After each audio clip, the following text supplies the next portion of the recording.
Welcome to Breakup Cheater, the channel where we dive deep into real stories of secrets, betrayal, and the hidden shadows behind everyday lives. Here we explore the twists and turns of relationships, mysteries, and the moments that reveal the darkest truths. If you love gripping, emotional storytelling that keeps you on the edge of your seat, you've found your new home. Subscribe now and join our community, because sometimes the real story is the one no one wants to tell. Sometimes the truth doesn't come knocking at your door. It sneaks in when you least expect it. Tonight, I'm sharing a story about betrayal, deception, and the quiet unraveling of trust in the dead of night.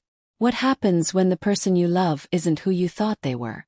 This is a story about how I uncovered a secret that changed everything. At exactly 3 a.m., I heard the faint sound of a key sliding into the lock of our apartment door. I was sitting on the couch, half listening to the soft hum of the refrigerator, trying to shake off the exhaustion from an unexpectedly short workday. My name is Ethan Miller, and I wasn't supposed to be home. My fiancée, Claire, was supposed to be at her friend's place after a girls' wine night. She'd told me she'd stay over until morning. The moment the door creaked open, I caught a glimpse of Claire. Her face went stiff, her eyes wide and fixed on me like she'd just seen a ghost.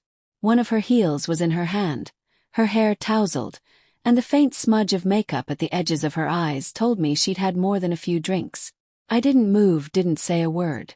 Before I could, a man's voice came from just behind her, smooth and casual, almost too casual for 3 a.m. in a quiet apartment building. "Babe, who's that?"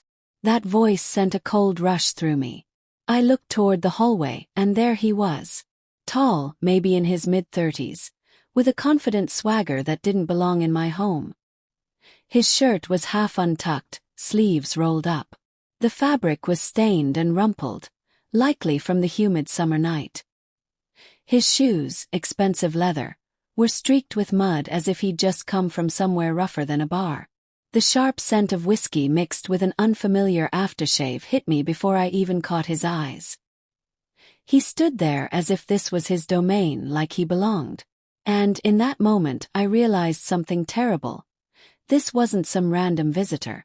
Claire forced a weak smile and muttered something about him giving her a ride home, calling him a friend of a friend.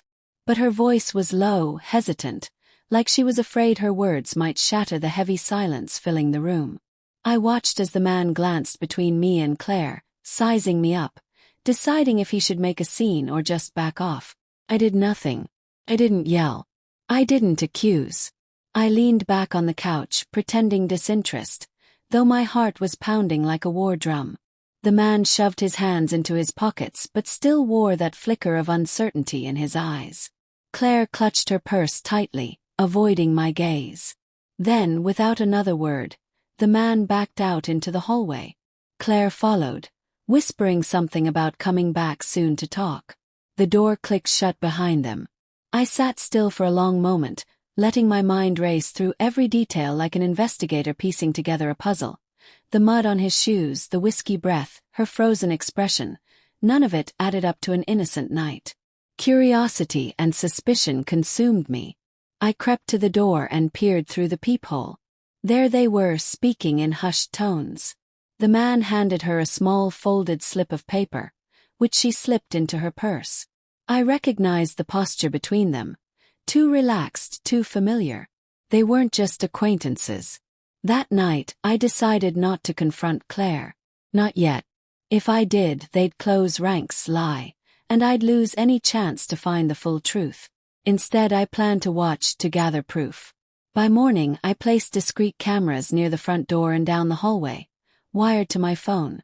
Then I checked our shared photo cloud, remembering most people forget it logs location data automatically. When Claire woke, curled up like nothing had happened, the slip of paper caught my eye. A printed address for a luxury high-rise apartment across town.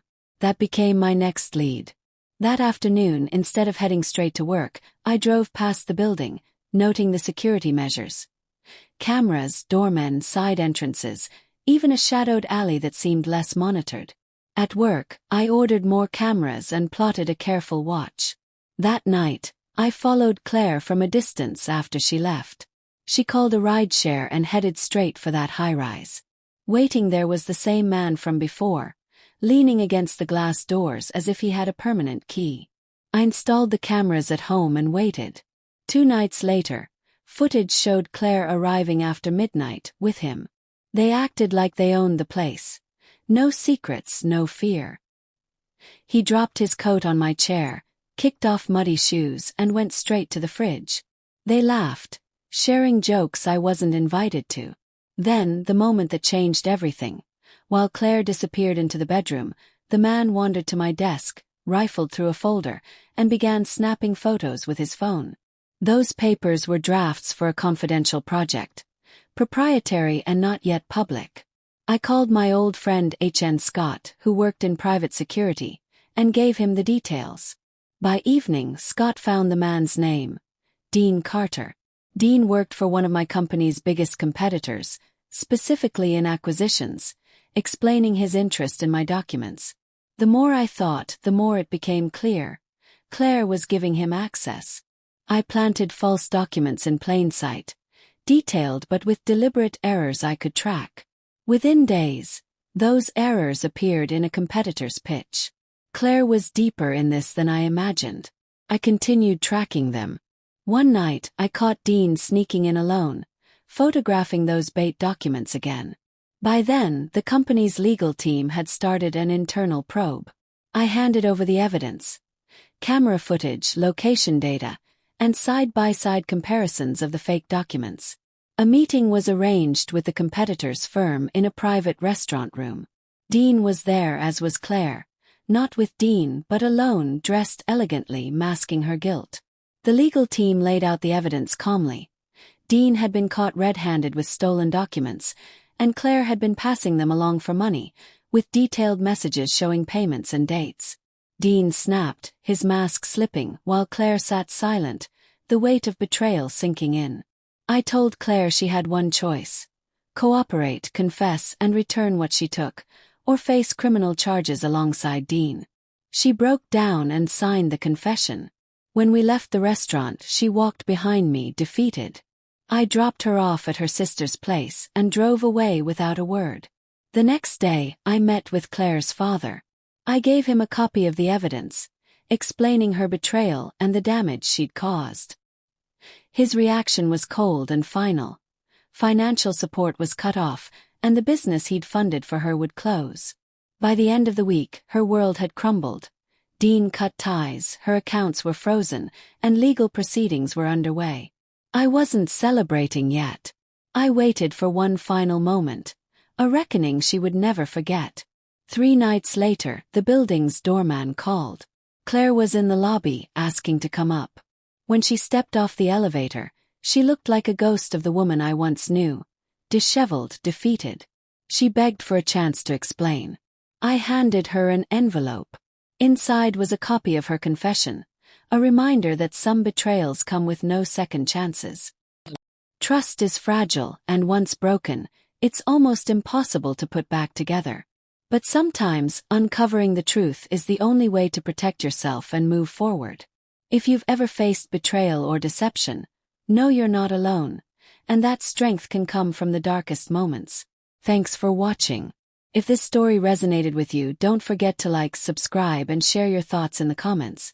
Until next time, stay vigilant and trust your instincts.